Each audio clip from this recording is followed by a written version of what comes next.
Hello, chess friends. This is International Master Valeri Lilov, and welcome to today's lecture on YouTube. So, what I'm going to be talking about today is something that I believe interests a lot of people, and I'm going to be talking about how to learn a chess opening. You see, people go about it the wrong way. They think that sometimes it's about memorizing variations, other times it's about listening to a lot of videos, and third time is just about reading through a lot of book lines. Truth is that while all of these things definitely help, none of these can actually help you to truly learn the opening. And here's the interesting thing. Learning an opening is supposed to be extremely easy. You can learn an opening within 5 minutes. Not 5 days, not 5 months, 5 minutes. You just need to know how. And I'm going to be talking about that today. So let's begin with the very simple question that most people have about openings. What makes an opening opening? Is it just the first moves? Is it the way on how we set up for the middle game and the middle game starts? What is it? Well, basically, yes. The opening in its full extent is from that moment where we start bringing our pieces to the moment where we're ready to say, okay, every single piece, not including the pawns. Pawns are only supposed to be moved when they open the piece. Every single piece is moved at least once out of its initial squares. You see, that's all you've got to do. And it's very interesting, very important.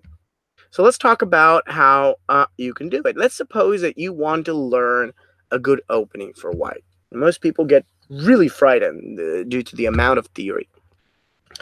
And now I'm going to give you an E4 repertoire because most people need to learn how to play open positions. It's both for positional and tactical plays. I'm going to show you an E4 repertoire for 15 minutes. That will kind of show you exactly what you need and what you don't need when you're studying an opening. Now, versus E4, people can play a lot of different things. They can do Sicilian, Caracan, Pirz, Scandinavian. They can play French, E5. They can go with offbeat openings like the Alekhine, the G6, B6, and whatever. So, sounds a lot, right? No. Many of these openings have structures that are pretty similar, if not to say the same. In that sense, you don't have to know too much about each. So how do we play through these? Let me give you an idea. Let's talk about Sicilian. There's always this chance people play Sicilian again and again over and over. So what do we do when people do play the Sicilian? When people play the Sicilian, yes, there is a lot of theory, but only if you make it complicated. And you don't have to make it complicated. What I suggest that you actually get to do is to make it straightforward, to make it simpler. So, for example, you could be going with the move of, let's imagine, knight f3. Black can do, for example, d6. And now you need to understand the first rule of the opening. You're going to be amazed on how many people think about openings, learning openings, and yet they don't know what the main goal is. There are two main goals, actually, in the opening stage. First main goal is develop fast. And the second is make sure that you develop actively. So it's really quite easy to achieve this. All you have to be doing is make those well-placed, well-advanced pieces.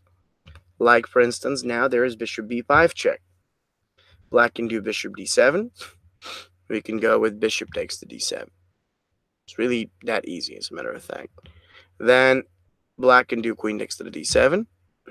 And now what we can do is we can just go with short castling.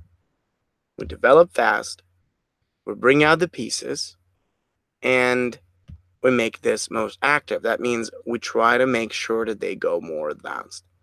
In Sicilian in particular, now remember this idea, every opening has a major objective for each side, one that counters the opponents. You should not start learning an opening before you know the main objective.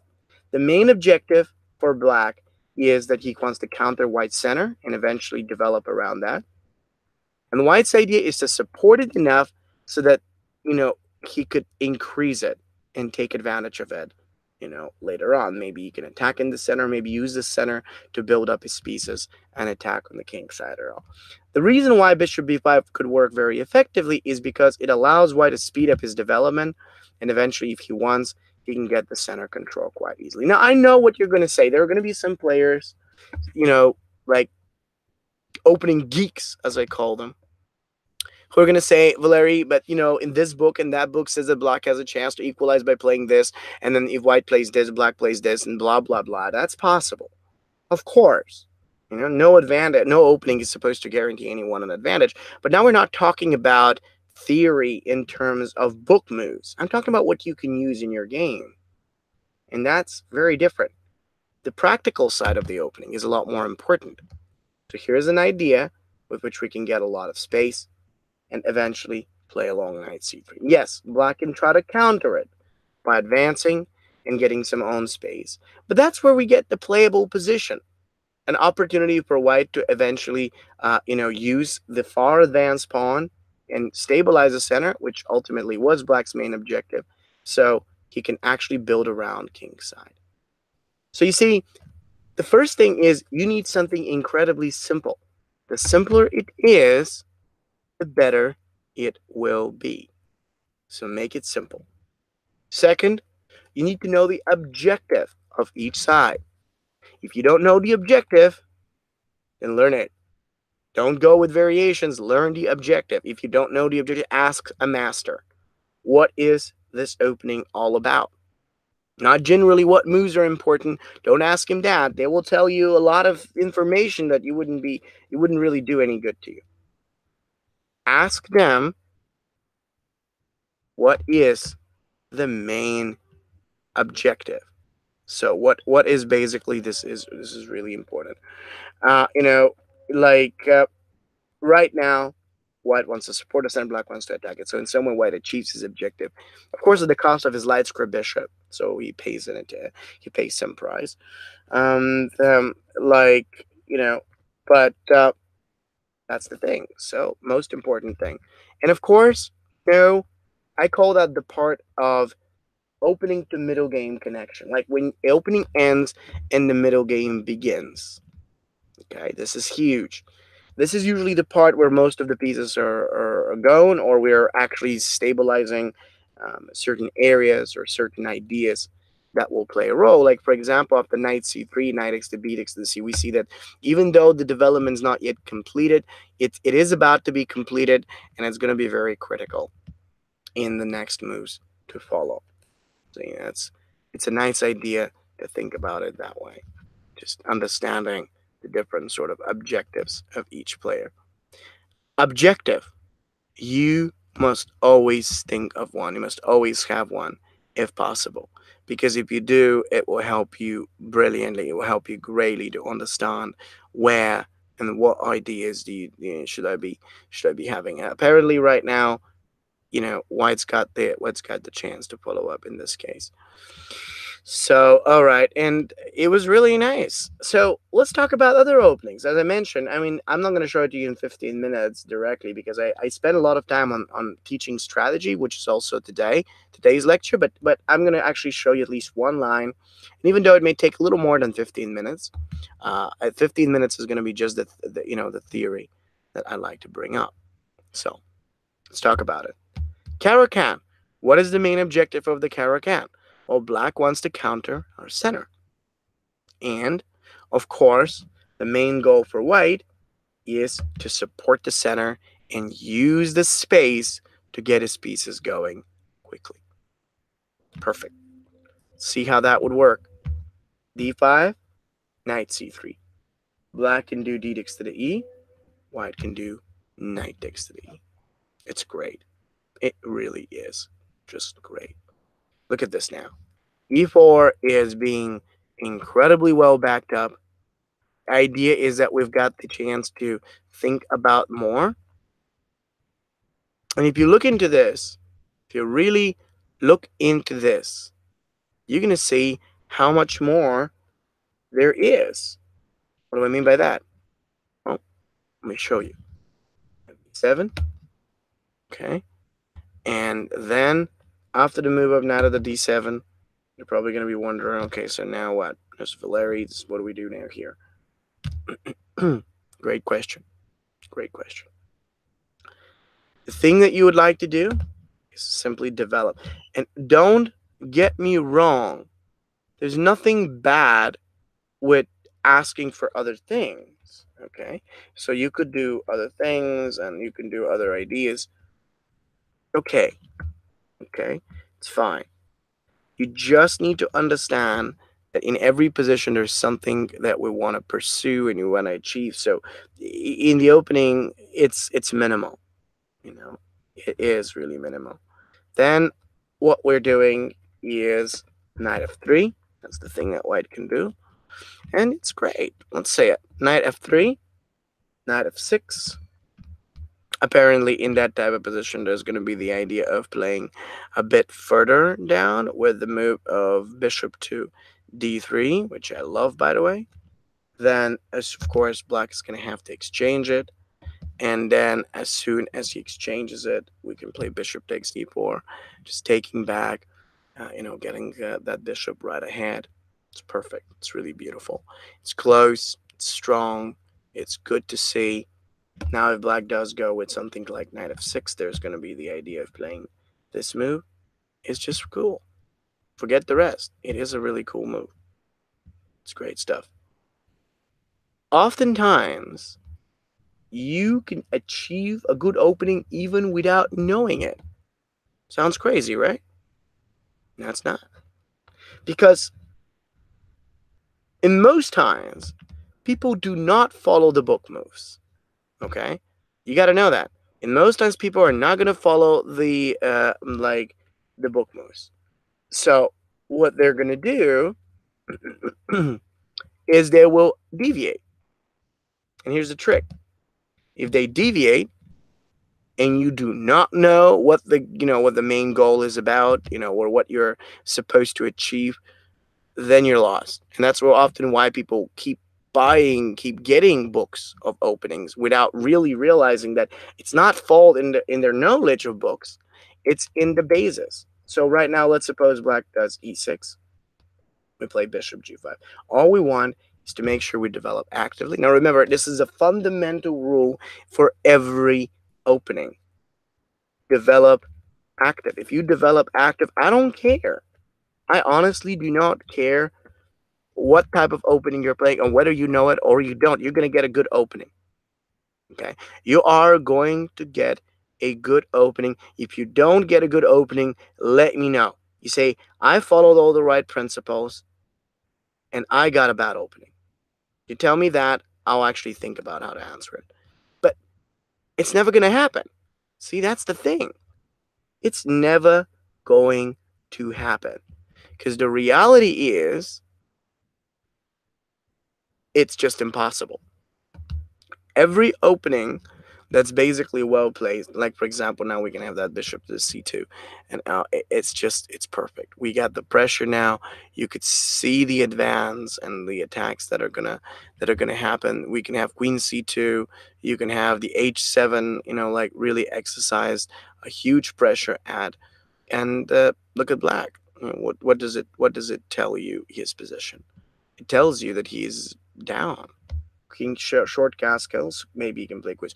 Now, I don't want to undermine the idea. I know that some of you are playing this opening, and I know that by speaking in this way, I'm gonna hurt some people because oh, Valeri, I'm playing the character, and what you're talking nonsense. Of course, there's no bad opening. There's no good opening. Every opening is only as good as you know it. You see, if you know it well, it's good. If you know it not that well, then it's not. But the important thing is that right now we realize how necessary it is. So if we know that everything is supposed to be supporting the center, okay, then we've achieved it. And now, as I mentioned to you before, you really need to know what you are supposed to do next, like what is going to be the main goal to follow up with. And I think that's also very clear. If we have an advantage in the center, what are we going to do? Probably thinking I'm going to attack in the center. You can do that, but I don't think that it's going to be the major thing.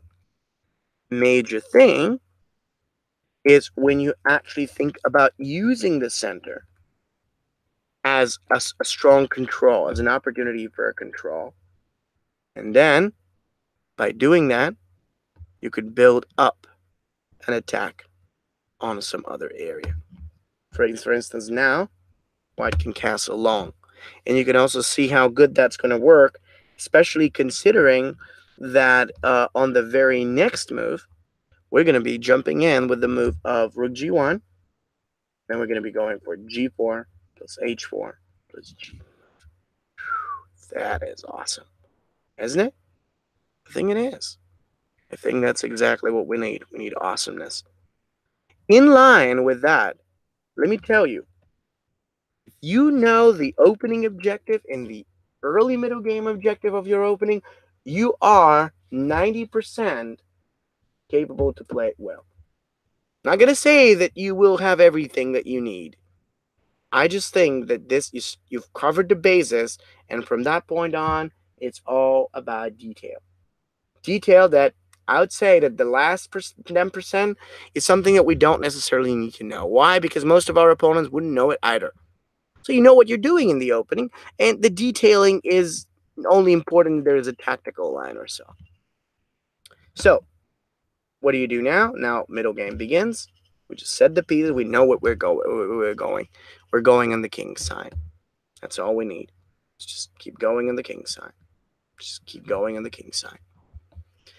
That's it. So, here's a simple line against Caro-Kann. See? We're 20 minutes in, and I've managed to cover 2 openings. And I've managed to explain all the strategies, not only behind those openings, but also behind how you should think in the opening. So as I mentioned, this is going to take a little extra time. Let's talk about d5. What do you do against Scandinavian? Well, let's go again. What is he trying to achieve with this? Well, black's trying an immediate assault on our center. Of course, our goal is going to be to prevent this, or in that particular case, command the center. Because of the extra tempi that black has to spend in running around or rearranging his pieces, effectively, we can have the move of pawn to d4, and then we could be going with the move of knight f3. We could go with a move of, maybe in this position, bishop to c4. It's going to take a little. It's going to take a while, but I do love that. And imagine after knight d4, if black would play c6, knight f3, knight f6, bishop to c4 or something, e6, and then bishop to d2. We're going to be able to go with short castling, queen e2, and then most likely a move like knight e5. So there's going to be f4 an opportunity, as an opportunity, and maybe even the rook coming along through f3 to h3. It will be effective, and most importantly, it will be solid, will be good. So that's how we can build up the play. That's how we can really arrange the pieces and start. Just start. That's all. See, black's ideas. I mean, I recommend you, if you want to go into detail, something interesting that you'd like to see is what are the key ideas of counter by the opponent. Because for you, even if you don't find it, that's okay. It's not that big of a deal. But you need to know those that are important for your opponent. So, for example, what's black going to try? Well, something that he might try, okay, let's say he's going to move the queen out first. b7, short castles, bishop b7. Well, black's going to attempt to try the move of c5. Now, you need to know these because that will help you to sort of prepare yourself against them. So if the opponent's idea is mainly based on his ability to counter with c5, what is our major goal to confront him? Well, our major goal to confront him must actually be the opportunity to, keep up. So we can't confront him necessarily, but what we can do is we can keep improving. We can keep developing and getting or gathering our pieces onto better squares. For example, an important and useful idea is going to be the move of bishop to g5. That way, we set it up, we advance, and we're good. See, it's so easy. Now, while I'm actually telling you this, I do want to recommend you. I mean, this is a brilliant opportunity for you to check out Grandmaster Damian Lemma's Deep Dive Collection, which covers specific openings and all the essential ideas that you need to know to play them well. There are like 7 courses that are being offered at 65% off, and I think it's an amazing offer. It's you really get like one of the biggest opportunities to study, like opening like never before. This is mainly because he's mainly teaching the schemes, like the structures, and what you could really use and apply in a game. So check the link below the video, or you can check it on the chat. You're gonna see it's a brilliant offer that expires, I think, tonight. So you might want to actually check it out fast. So this is where we've covered half of the openings right now, almost. Now, what about periods? Okay. Now, you got to understand one more thing about openings. Every opening has what I call advantage and a disadvantage. Okay, so let's talk about these. What is an advantage and what is a disadvantage? It's a good question. An advantage of an opening is what I would call, for example, when we have, like something that he's able to achieve through it. So you could say, all right, well, his main advantage is going to be to get that, or his main disadvantage is going to be that. So what's the main advantage of d6? It's avoiding the complications, making it more subtle, and taking on the opportunity to develop. The second is, this is very, very important, actually. Like, this is what you've got to be doing in this case. Control the middle. Every successful opening has 2 simple concepts, actually, to make it better. Make more pieces on advanced squares. And the second is control the center, actually. Like that is a very good idea. That's what that's what you would like to be doing in this case. And this is very, very important. What you've got to be doing in this type of position, and is first and foremost, okay, what you would want to do is come up with an idea of making your pieces later. D4, knight f6 in this type of position, and like we can have a move of knight of the c3. Like that's what you would like to do. After continuing with that move of knight of the c3, and you could continue with that. You can think about the move of pawn up to the f4. So that is a really, really good idea in this type of position. Just that's what you have to be doing in this case. Like after continuing with this, then like just after that move, knight c3, g6 in this case, and we can have knight f3, for example, and bishop to g7. There's bishop to the g5, and let's see, castling short, and then, for example, up to the castles, we can have queen d2. Now, what is the main advantage of this type of position? It's like, for example, for instance, after that type of position, then there's a move queen to the d2 out there, and then after continuing with this move, and for instance, after that move, then in case of the queen to d2, then you've got that possibility to follow up c6. And so what do we do in this kind of position in that moment? So after that move, really, really important in this case. Just it's true that you've got to keep it up. But what do we do now in that type of position? After that move of c6, we've got to be considering, bishop to the d3. And so, after the move of bishop to d3, then in case of b5, what we've got to do is play with the move of bishop to the h6 out there. So that's the way. We have that opportunity out there, and like, just it's really really interesting out there. And then like after that type of position, and then we can have that is just you get the control. You have the h4 in this type of position, and just it's great, simple, effective, and really really important. So that is a great idea in that type of position. And so this is really really important. And what do we do now?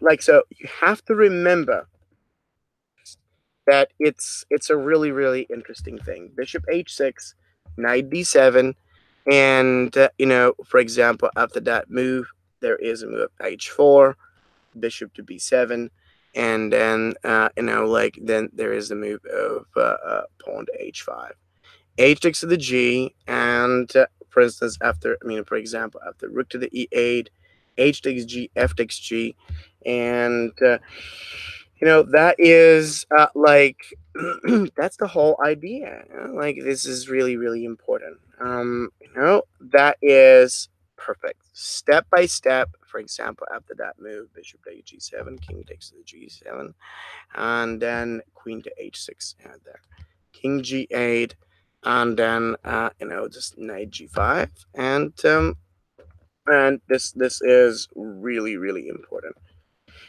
Like, actually, that is a great type of position. So, most important thing, you know, like, you have to be continuing. You have to be considering. This is a huge idea. Get Use the advantage on that area of the board where you've got most things are coming, and so that's the whole thing. Bishop h6, h4, h5, h takes the g, queen h6 there, and the whole tactical line is there. This is all. Is that all you need to know? Almost. I mean, you see, it's that simple. What happens if black plays with the move of h6 out there? We could do a move of pawn up to the f4, bishop f4, castles, queen d2, g6. There is bishop to the g3 in this type of position. And then in case of c6, of course, we could have a move like bishop to the d3. And, like after that type of a move, in case black played b5. So what are you going to do? Think about this carefully. Hmm.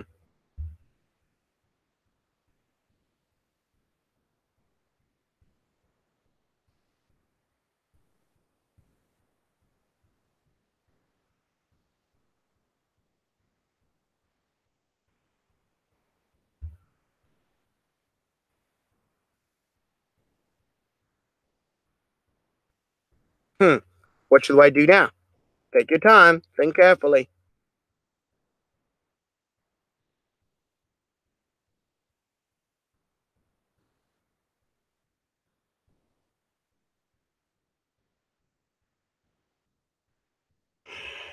Yeah, okay. So this is very important. And you see, just actually what you would like to do in this type of position.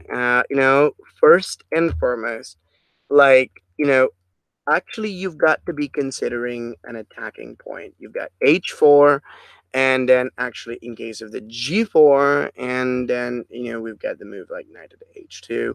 We've got to play with in it. So, like, like, actually what you have to be considering in that type of position. And so you have knight h2, knight b7, bishop f4, and so that is really really important out there.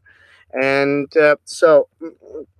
like, actually what you'd like to do, so like, see what you would like to consider in that type of position. And so bishop f4, h6, bishop to the h6 out there. And like, so that is really important. This is all you'd like to do. And come forward with the attack. So just actually after the bishop h6, king h7, there is an exchange.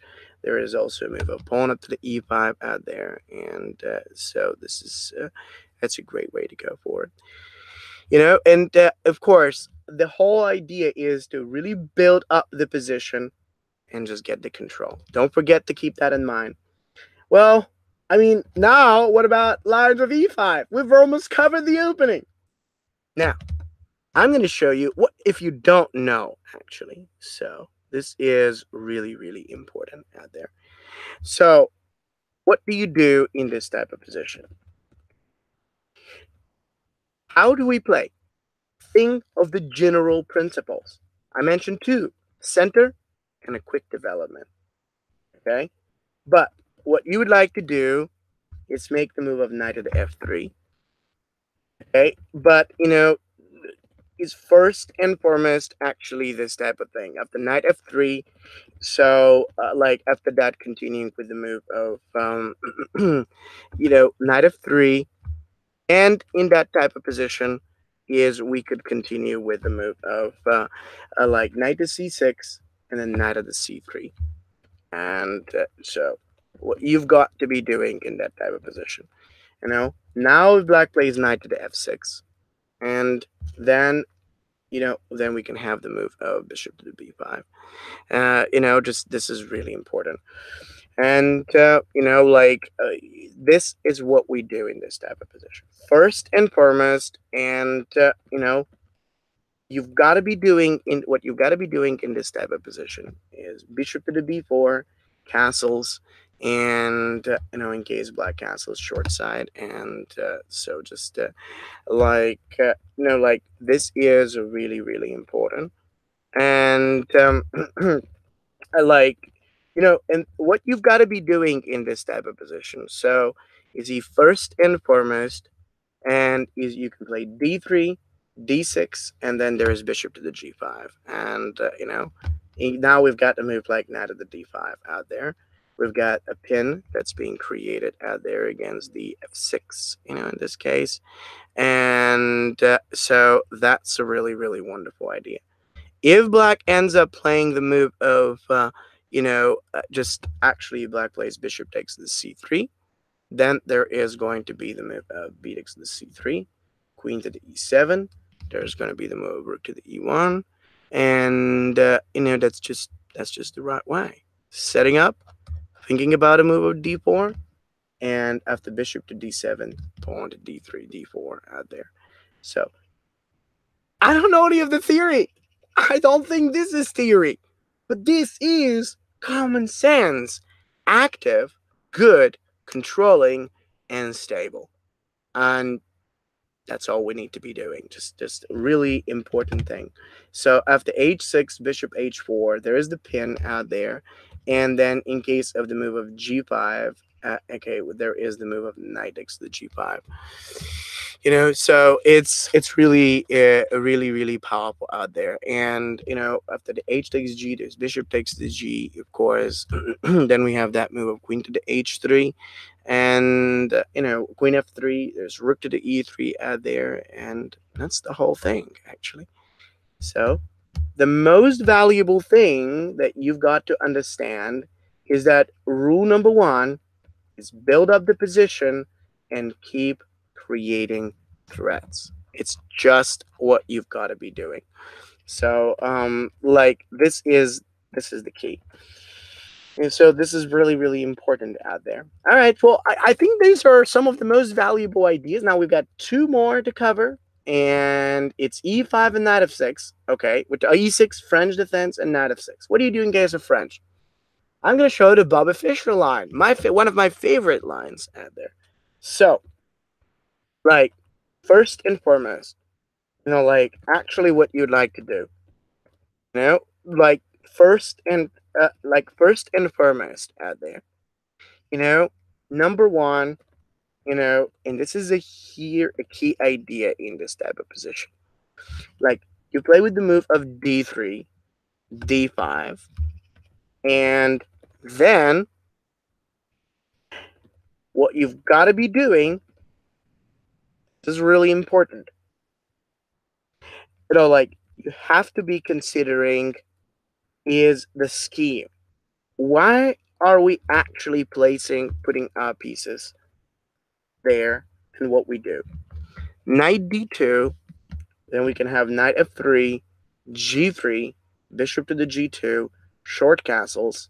Then we've got the move of rook to the e1, and so this is what we do. We play with the move of rook to the e1, and then we've got the move of e5, knight f1, and we could really build up, bring as many pieces as we can on the king side out there. That's what we need to be doing in this position, and so this just like as soon as we have that, and then so we can have an opportunity to advance out there on the king side, and this is all we'd like to do. It's like so it's perfect. Like what you've got to be doing, build up the pieces, attack out there, and that is really really important, and of course it's obviously great. And so what we have to do is black would play knight f6, knight to the f6, and just I mean knight f3, bishop e7, we play g3, and now the bishop to the g3, and like what to do right now. And actually, after continuing with this move of after that, you see, first and foremost, we have that opportunity to play with bishop to the g2, c5, and so what we needed to do, so is to play with the move of castles, knight c6, e5, and just like after knight d7, we get a move like rook to the e1 out there. So it's perfect. And of course, actually, after that, rook to the e1, queen c7, there is queen to the e2. And now, of course, we get the e5 out there. Just so, like, for example, after that type of a move. And, we have, in case of b5, knight f1. And then we can have the move of bishop to the f4, h4, and then we can have knight h2 and knight g4. And so just the whole idea in this type of position is building up, preventing black from playing a move like f6. And so just, for instance, after bishop to the b7, bishop f4, queen to the b6, h4, and that's just this is really really important. And see, just after the move of h4, what happens if black plays b4? Let's see, does anybody have a suggestion on how we're going to manage or maneuver our pieces right now?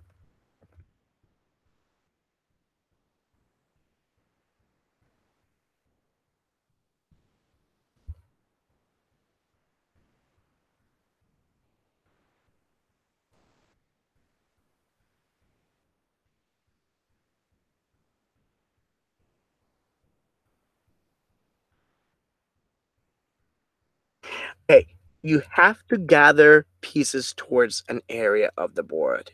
Just this is really really important. And you see, first and foremost, okay, what you've got to be doing is, remember that type of idea. Just you have to consider going forward. And I like after knight h2, rook e8, h5. And I like this just after the move of h5, h6. And so this is really, really important out there. So just, like for example, after continuing with the move of knight of the g4, and after that type of position, we case with knight g4, black plays bishop f8. So what are we going to do right now?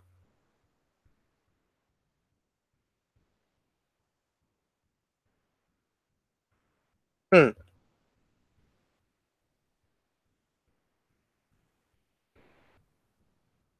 Hmm.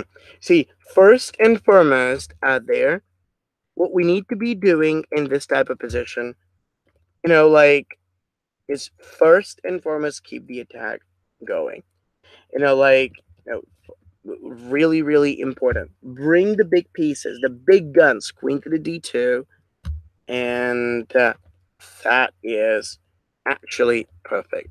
And just this is really really important. And like after that type of a move, like we have this type of opportunity to attack, and see, you have that opportunity to follow up against the opponent, and it's really really important.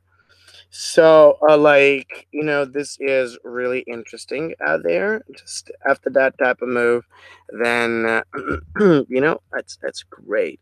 See, like what you've got to be doing in this type of position, like you have that attack really going forward, and so just really really powerful out there. Just after that type of move, in case black plays king h7, and so what do we do? How does the keep? How does white keep going?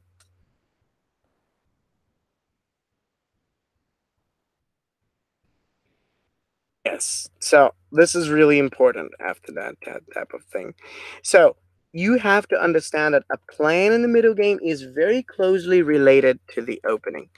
But you have to understand that two things make it successful: the ability to get new pieces, and the chance, of course, it is the chance to, like really gather around and force the pieces to move on. We can have g4, a4, g5, h6 to the g, knight x to the g, king g8, knight g4, and then we can have that rook e3, or rook to the g3, or maybe the queen can move around along. It's two knights, it's the great bishop, it's h6 that we can do, and the wonderful opportunity to just build up and against the opponent. That's everything. Set the pieces right, move them close, and like actually this is really really an opportunity. Keep the attack going. And finally, what do you do when people play moves like knight f6? Well, just that. Support the center. You don't have to know anything. Just develop fast, prevent any targets, and support the middle of the board. This is a great way to follow. So, for example, after we play with the move of knight f3 and then bishop to the e2, and so in case black plays with e6, and then we can have short castling, and then actually there's this in case of bishop e7, possibly c4, knight b6, knight c3. And in case of short castles, bishop to the e3, knight c6, exchange, takes, then d5. You see, you could use the center within the center itself, or you could use it to apply pressure on a certain area of the board. It doesn't matter. The idea is, like just open up and get the control over. That's all we'd like to do in this type of position. And after that type of move, and just then e takes to the d, and this knight takes d5. Every opening is extremely easy to play if you know center, the concept of fast development and advanced development, and of course making sure you keep a good structure for the middle game, so you kind of know where am I going, or am I supposed to go into the middle game. Now, once again, I do want to encourage you to check the brilliant course by Grandmaster Damien Lemos. It is actually 7 courses at 65% discount.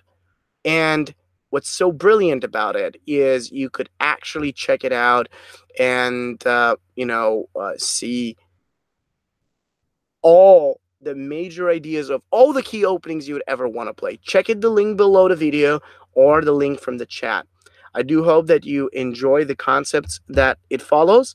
And again, I don't feel like there is anything else I can really show you today, because we covered a complete opening repertoire for white for less than 15 minutes. Just don't forget what I told you. Key points.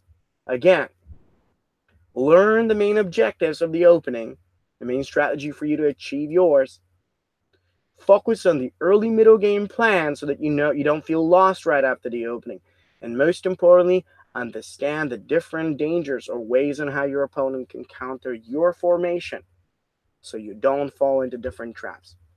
Hope you enjoyed that, and thank you for watching. Have a good time. I'll speak to you next time.